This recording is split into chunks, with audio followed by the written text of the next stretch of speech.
Alright, now I know some guys get upset with trailer re-uploads, but I'm hoping that this is slightly more than that. I have some information about zombies that isn't in this trailer. So first, enjoy the trailer, then at the end I'm going to share a little bit of what I know and tell you where I found it.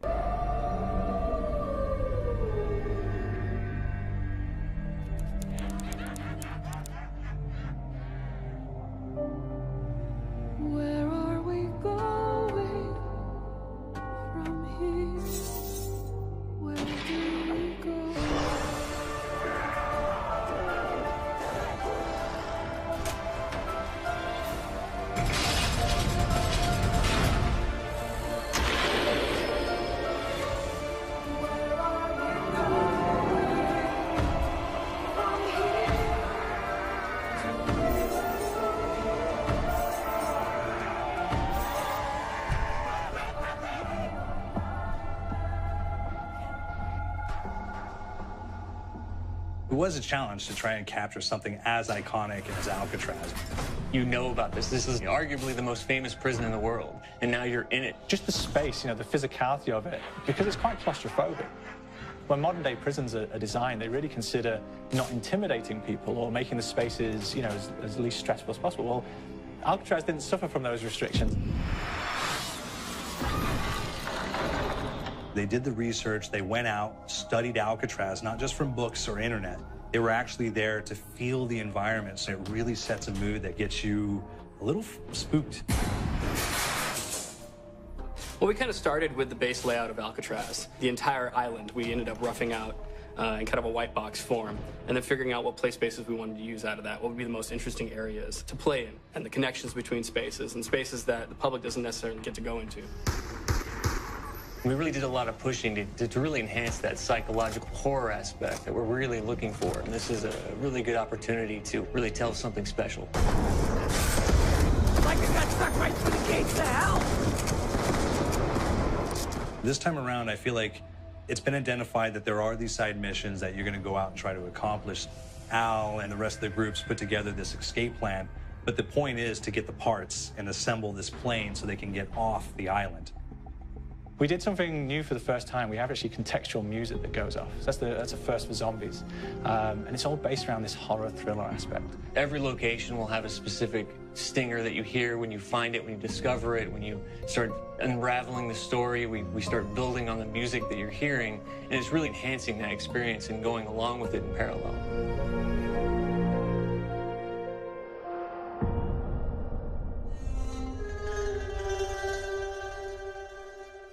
Because we wanted to embrace this kind of horror thriller element, we wanted character actors, guys who could really embody someone and then convey emotion. So that's why we went for guys like Ray Liotta, getting in that kind of guy, we wanted the frantic nature. So he plays a character called Billy Handsome, who's this kind of psychopath who would be employed by the mob to kill people in interesting ways.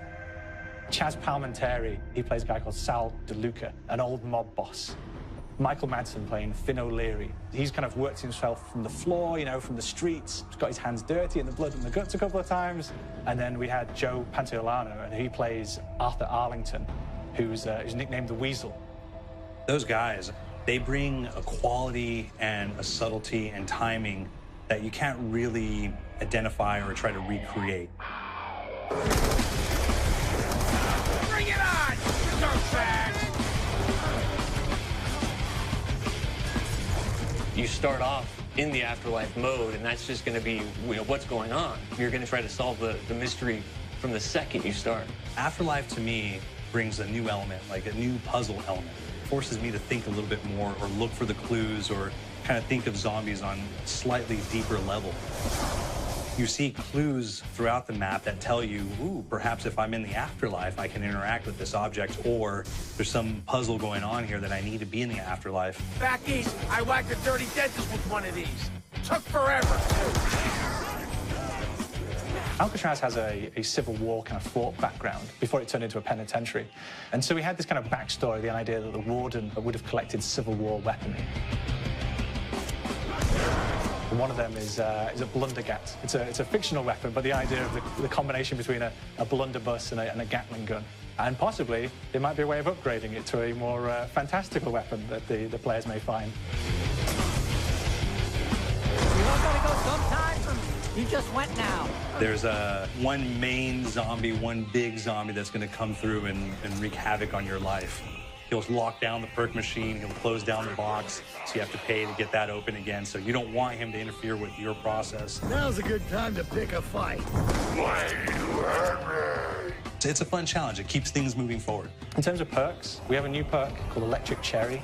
When you reload, it gives a shock around, which scales over time. I was asking for it, please, Bo. There's so much to experience in this map. Every time I play it, there's a new tactic to take, a new experience, a new objective to go for. But there's also this layer of things that we aren't exactly exposing to the players right off the bat and will need to be discovered. Don't let me go. Is it the calling we hear?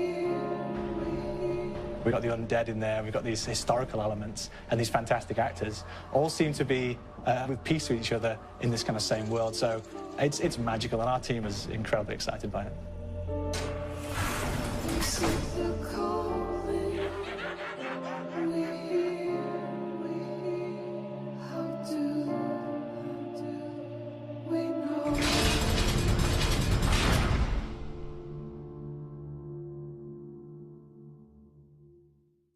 All right, now you guys know that I'm always on the lookout for like news and rumors and stuff like that. And this guy posted on the Black Ops 2 Reddit 2 days ago. And when I first read it, I was like, I don't know how reliable a source this guy is. He doesn't offer any proof, and he doesn't want to offer any proof because it would out him as someone who kind of, like the title of it was, I'm leaking Mod of the Dead, fuck you Treyarch. So he doesn't really want to be identified. Having said that, everything I learn about Mob of the Dead proves him right. And nothing I learn about Mob of the Dead so far proves him wrong. So these are some of the things that he said about this that I couldn't just, fully glean from the trailer. One, it's supposed to be easy. They've done a couple of things to make it easy. One, the perks they added, like the new stuff, was it Cherry Cola that makes it every time you reload your gun, you send out a shock and that shock gets bigger and bigger. It's designed to keep you alive. That Blundergat, the shotgun that shoots all those slugs at the same time, that thing is meant to be really powerful. It's almost like, I forgot the name of the big ray gun in Ascension, the one that blasts everything at one time. Anyway, it seems to work a lot like that thing does, especially after you upgrade. So they've done a lot in this game to make it easier. And that, like I first heard easier and I thought, no, I'm so elite, I don't want that. And then I thought about it more and it was like, you know what? Ascension is my favorite zombie map ever. Like, it's my personal favorite. So easy's not necessarily bad. It can be a good time on easy maps. I don't like, being bored for 5 rounds and then getting my butt kicked, after that. So, I don't know. I'm glad that they give us a map where it's possible to last a little longer and have even regular players get into like the 20s and 30s and maybe even higher in terms of the round count. Now, in the trailer, he calls it Afterlife, but in the leaked information, which I'll link in the description, by the way, he calls it Purgatory.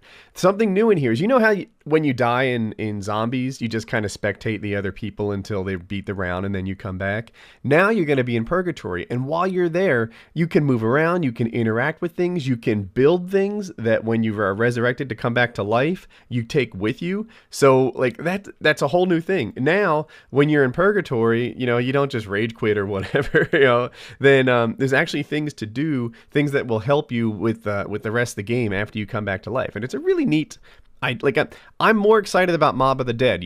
I put out a video a little while ago saying that I wasn't really excited about the next multiplayer. There was no new gun, and one of the maps was a remake, although a good one, and whatever. But as I see Mob of the Dead, this might be, in addition to Studio, the next firing range, the shining star of the next DLC. So I'm kind of excited about that. A lot of the other stuff that he put in there, in terms of the musical aspect, the zip lines that go everywhere, the horror thriller theme, that's all been confirmed by the trailer that we just saw. So, I think this link in the description that goes to the Reddit post is going to be the best source of info that you'll find on this thing. So check it out and have a good day.